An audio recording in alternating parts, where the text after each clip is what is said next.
Hey guys, I'm Hogben here with our FIA Show. What does that stand for?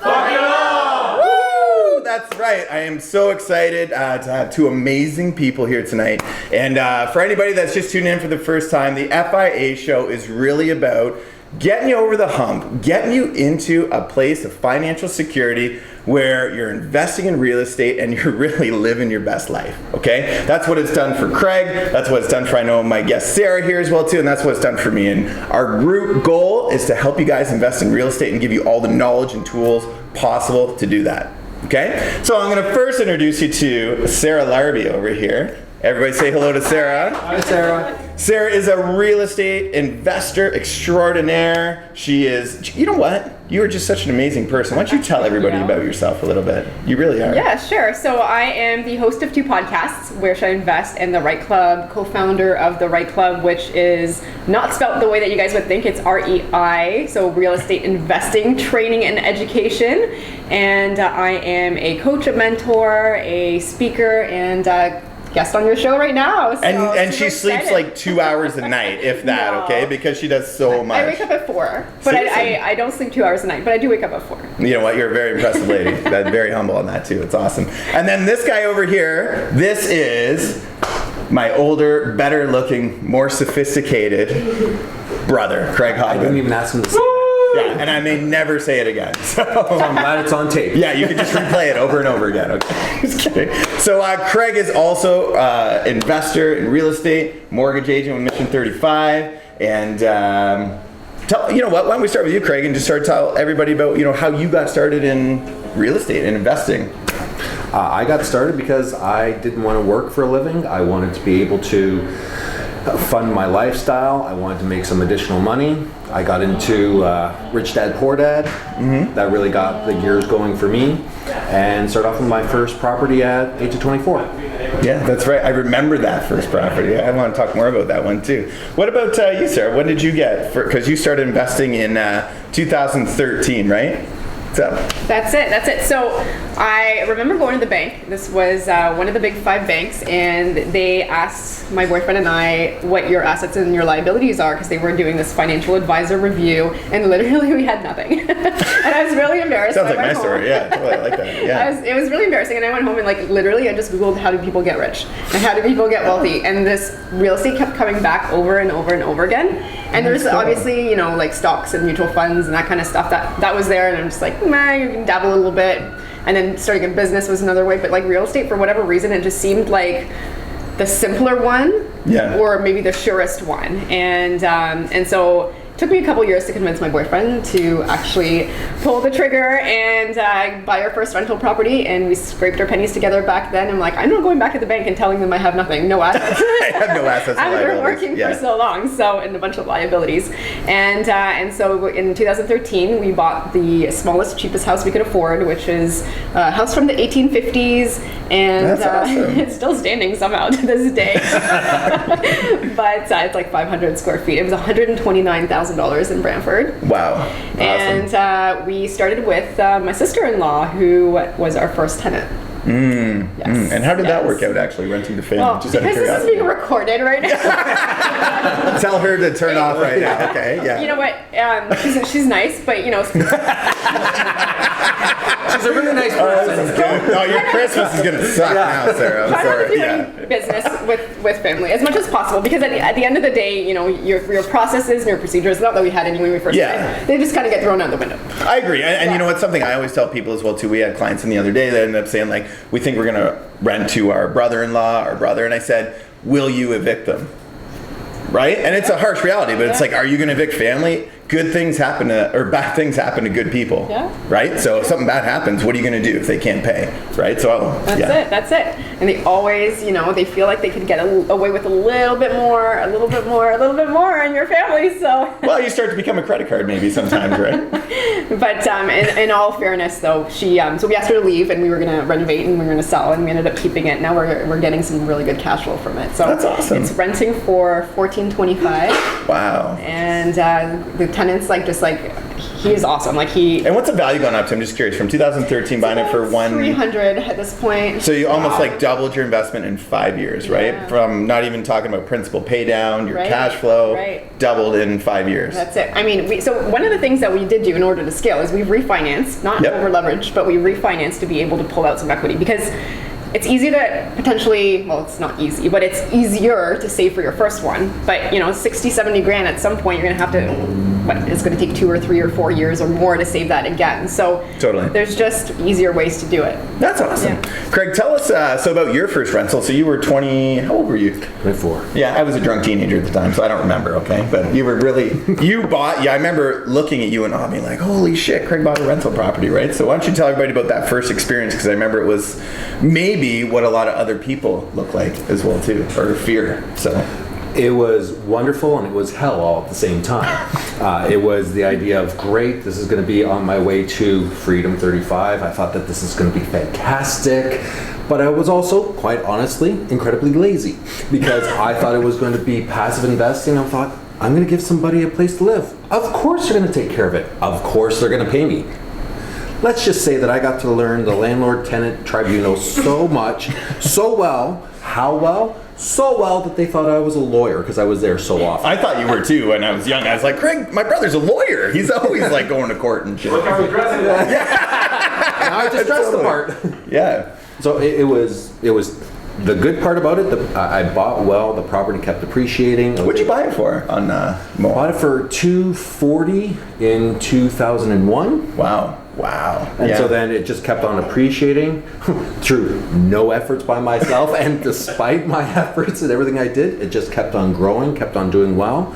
I kept on evicting people, people kept trashing it. It was a You're in a very good pattern there, it sounds like. Yeah. It was a love-hate relationship. I loved it, it hated me. So Yeah. and then eventually I finally sold it, was able to make, again, still made very good money from it. Right. But learned it's not passive, it's not easy, you cannot delegate things, and if you give people a chance, sometimes giving a chance for people is good. When it comes to tenants, don't do it.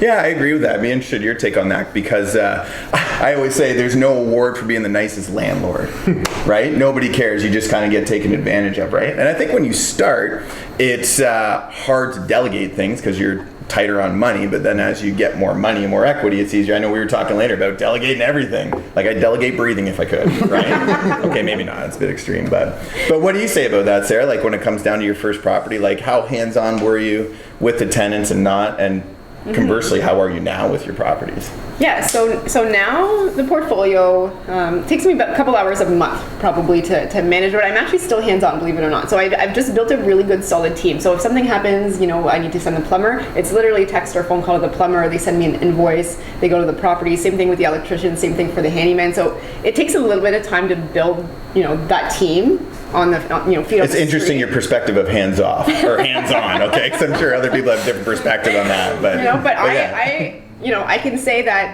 the calls of, like, you know, 3 a.m. toilet calls, my toilet's like that doesn't actually happen. It's true though. It's true. I disagree. Okay. Yeah. But, you know, so we've had a furnace actually we had 3 furnaces on the very same day all go down, and we had to fix them all. Buy 2 get 1 free then, I guess. Right, Like, right. Yeah. And at one point our tenant called and it was like 10 o'clock at night and the furnace actually went and it was condemned, so they actually had to remove it and we had to replace it. But I'm not the one going to these properties. Like, yeah, things will happen and it's going to be frustrating, but when I look at it, I'm like, I went from 0 to $1 million plus in like a handful of years, you know? So That's so awesome. And the time that you put into it is the knowledge, is the learning, it's all of that piece. It's building your team, but it's not the management piece. You know, I think that's a really important point too, because that was something that I did forever. Is I always thought if there's a problem, I got to be there to solve it. And I think a lot of first-time landlords feel that way. I'll never forget the first time there was a sewer backup in one of my rental properties. Don't go, okay? Because then you will be forced to help. Yeah. It's gross. Call Roto-Rooter or somebody else, and they will do their job, right? It's a downside sometimes if you're too handy. It's a downside. Yeah. You know, work on the business, not in your business, and that's really how you're going to be able Say to that again, because that's worth like a repeated soundbite. Seriously. Work on the business, Not in it. business. Yeah, totally, exactly, not in totally it. true. And I think that says to like treating your rental portfolio like a business, right? So you can continue to grow it, right? Exactly. So now you've got a bunch of properties now. What's different now about how you do things or manage things now? Because how many units do you have now? 4. Awesome. And what are they now? What does your portfolio look like? 2 single families, 1 student rental, and 1 eclectic group of individuals. Because it's being taped, that's what we're going to call it at this time. Eclectic group of individuals. So Craig's running a brothel, okay? Like what? That would actually be more profitable. No. Okay. How do you manage? Sorry, I got to dive into this now. How do you manage an eclectic group of individuals then? Yeah. Well, like, it is essentially basically a rooming house. That is a student house that, for whatever reason, the students didn't want to go into it. So then rooms were vacant. Start to interview people. Have some students. Have some people who are working. Have some people in different stages of life. So these are people who would never get along anywhere else in the world, but they made this place their home. So you have like an episode of Big Brother, basically, that you're renting out to people. I do not tape it. I have no filming in there. Right. There is nothing that's going on, just so we're clear. Another side stream of income for another episode. You're editing this, right? Of course we are. Okay. Yeah. What would you suggest, Sarah, that like knowing what you know now, what would you suggest people invest in now? Like if you were to tell like your students and first-time investors, what would you say to jump into today? Yeah, I mean, I don't think it's any different than what I would have suggested 5 years ago or 2 years ago. I mean, there's still some opportunity. It's definitely harder to find it these days. You might have to go a little further, but I still believe that cash flow is the number one. It doesn't have to be $500, $600, $700 a month. It doesn't have to be that much, but at least have your expenses covered by your tenants. Okay. And then you'll obviously, where you really create the wealth is through mortgage pay down and then over time, appreciation, which is the icing on the cake. But, I'm happy with a little bit of cash flow as long as I have the other two. And for me, it's a long-term piece. So this is not I'm going to get rich in 2 years type of thing. I personally like to hold on to everything I buy. So I'll renovate, but then I'll refinance it. Yeah. I do the burr. And so that burr. The It's burr. not cold, okay? We got new AC, but what is buy, renovate, refinance? Yeah, buy, renovate, rents, and refinance, and repeat, because you got to reuse your money. And so that's how you scale up. Okay. And so I would always suggest that somebody either do that or they do some kind of longer term buy and hold. Because you never know what's going to happen in the market. And if you flip, I mean, there's pros and cons to that. Of course, you're not dealing with the tenants, which is, I'm sure, amazing, but you're also dealing with taxes. You're dealing with, at some I think point, flipping is very risky, personally. It's a whole other job that you're creating. And so I work full time. I don't want to have another job. I want to create the passive income at some point. If I lost my job tomorrow, I would not look for another one. At this point where I am in my life, I enjoy it, and that's why I'm still here. But at the end of the day, this is a long-term game. Cool. Yeah. What about you, Craig? What are you looking to invest in now? If you're going to buy more properties and things like that, what would you look to invest your money in now? It'd definitely be looking into like the commercial realm for it. Okay. I've had the single family, I've had the residential aspects, and definitely with a lot of where the tenant tribunals are, where a lot of the tenants just have a lot of rights, I find, in a lot of spaces, whereas with the commercial... Those damn tenants. Got to keep the heat on. Details. Yeah. But I find that in the commercial space, I think there's a lot more opportunity there. Yeah, it's very true. Like for the Landlord-Tenant Act doesn't exist in commercial properties, essentially.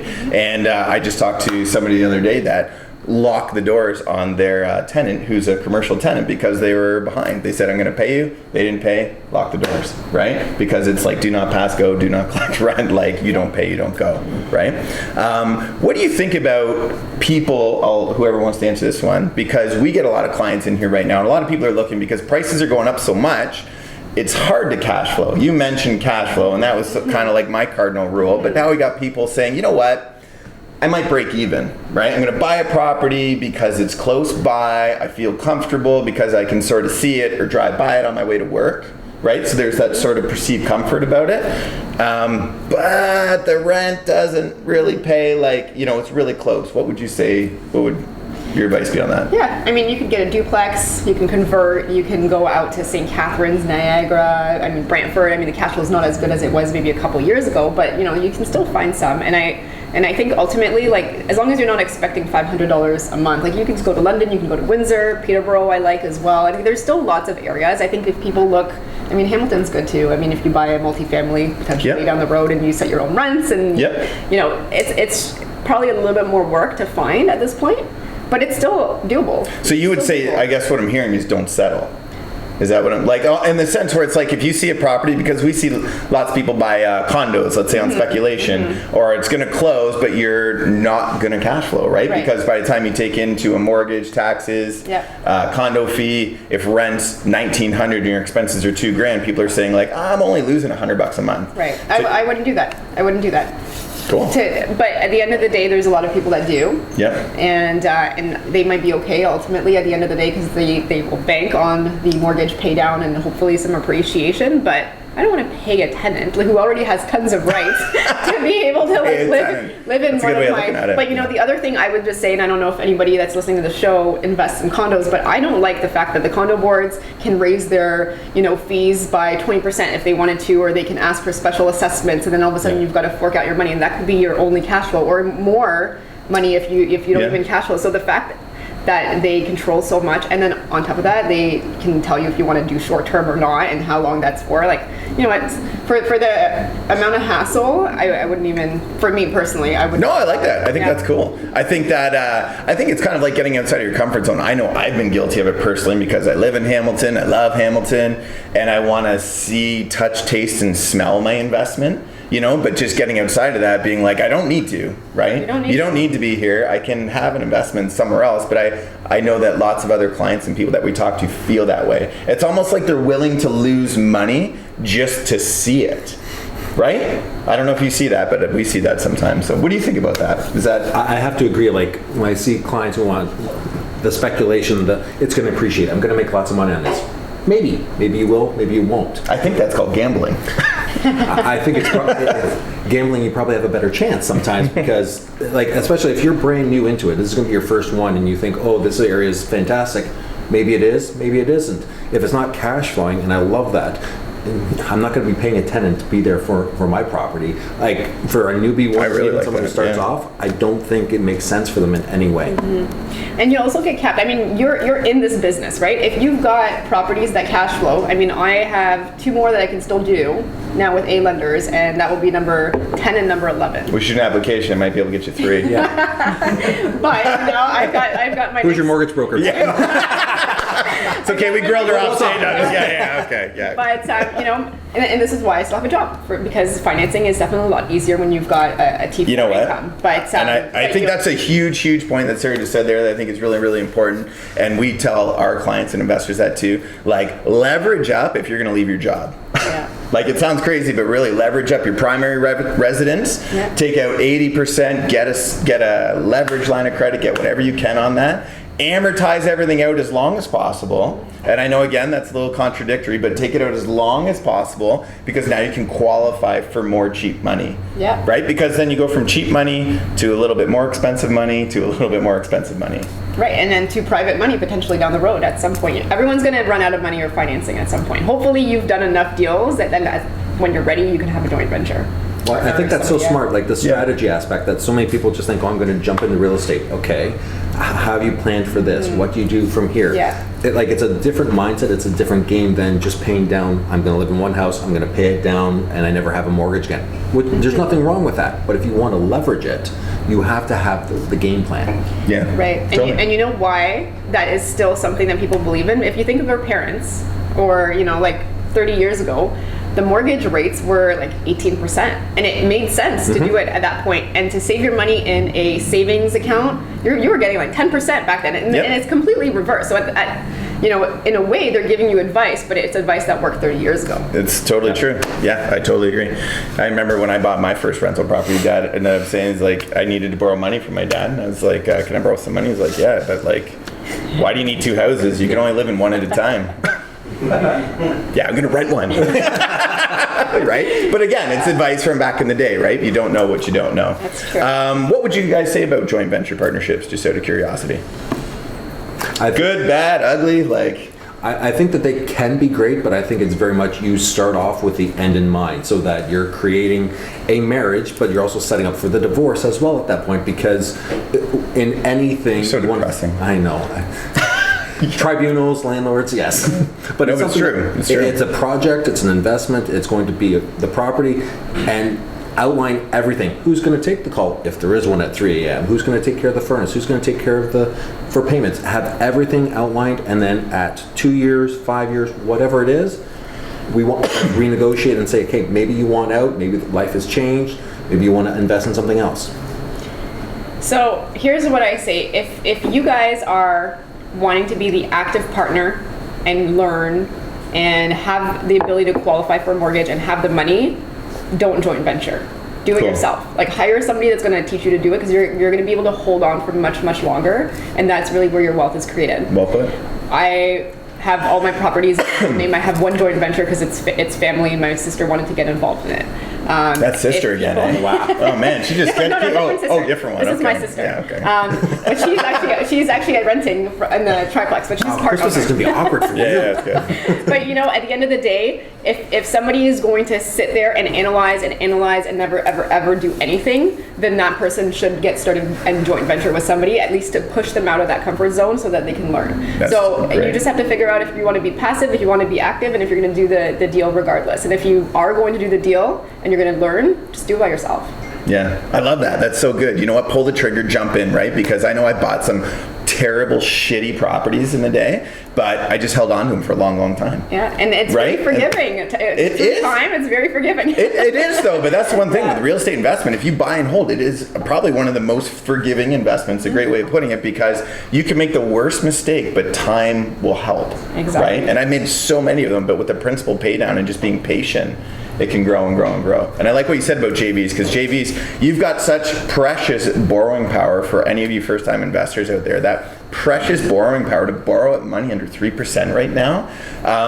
Someone else would love to utilize that, but like Sarah said, use it yourself. Surround yourself with good people. Get a coach. You coach as well too, right? Get a coach and they can walk you through it. Right. Yeah, it's going to save you a ton of money in the long run. And I think at the end of the day too, you guys can, once you have 4, 5, 6, 7 properties plus, you guys at that point can look for a partner that might want to be passive. And using a joint venture to help you is really what you're going to want to do. Not the other way around. Because you guys are all here today, you're here to learn. You're already, to me, in my mind, you're already all active. Cool. Someone had a question? Yes, you young man in the back. Yes, Sarah said if you can qualify your own and you have your own money. What about if the person wants to get into it and be active but doesn't have the down payment? And you got to find a hell of a good deal, and then you will attract the money partners and network. Go out. There's lots of. I don't think. Yes, if you don't have the money. Yes. If you do it on your own, no. Correct. I think there is never a shortage of money. As crazy as that sounds, money is extremely abundant. When you have a good deal, when you have an opportunity, people will invest in it. People will find it, no matter what. The money is abundant. You might pay more for it, or you might give up more equity for it. But money is abundant in that sense, right? Absolutely. Before we wrap up here, any last advice that you guys would give? Like, what advice would you give Craig to the 20-year-old Craig who is just getting into real estate? What advice would you say? What would you tell him that you know now? I would definitely say look at the numbers and treat it like a business. Everything is. You don't pay on time. Like, whatever the story is, it doesn't matter. Pay, get out. Don't take anything else in between. That would be much more, as strict as I am with the rest of my life, I was not with my properties. That has changed so that it's a business every day. Sarah, I mean, at 20, real estate wasn't even a concept in my mind. Okay, so, 22, 23, 24, when I started, I think ultimately it's just learn enough and just go ahead and maybe just have gone a little bit faster. But ultimately, we didn't even know that we could use the equity in our house, like our primary residence. Isn't that wild? Right? And then I was like, oh, we have this money. Well, let's just keep going. And at some point, you're going to be able to leverage the properties that you have, the rentals that you have, and you're going to. But I would say one of the things that I would do differently is in the beginning, we went to a big bank, and I'm not going to say who it is, but they gave us some. It was Royal Bank, right? It was a Royal Bank. They were actually pretty good. It's TD? I'm sure. No. Okay, sorry. But that bank wanted like 25%, then they wanted like 35% for like each house extra, and they weren't very investor friendly. Right. But the biggest mistake that I think we made is that we had both of our names on every single mortgage. That at some point when I actually met a mortgage broker, we were already tied in. And if you're able to qualify separately, just you could do a joint venture or like a trust agreement or whatever behind the scenes, and it's not going to show up on your credit. So I could have had double, he could have had double, and we could have still been qualifying for the very best, right? Totally. And at some point, we're going to have to go to B lenders, like we have one with Equitable. Nothing wrong with Equitable, but they're a little bit harder to deal with. Yeah, totally. Than a typical And it's bank. okay. So Yeah, it's you know, totally it's cool. so if you have a partner and you guys are both making income, just see if you can qualify separately first to be able to scale it up faster. And I think I'm going to piggyback off that too for a shameless self-promotion, and talk to a professional, right? We say it, we joke about it, but really, like, you want to buy an investment property, talk to a realtor who owns investment properties. You want to invest in real estate, talk to a mortgage broker that invests in real estate. Have a lawyer that invests in real estate. Everybody else in your circle, we're talking about building up that team, they should be speaking the same language. A realtor or a mortgage advisor or a banker who doesn't invest in real estate is an order taker for what you're looking at, because they just don't have the advice to give on it, right? They may know a lot about it, but if it's not that first-hand knowledge, it is a little bit more difficult to come authentically for it. That's it. Yeah. Cool. So I just want to say a great big thank you guys. Give these guys a big round of applause. And a big round of applause for Collective Arts. Thank you so much for looping us up this evening. We appreciate it. And thanks again, guys, and make this a fabulous day. Cheers.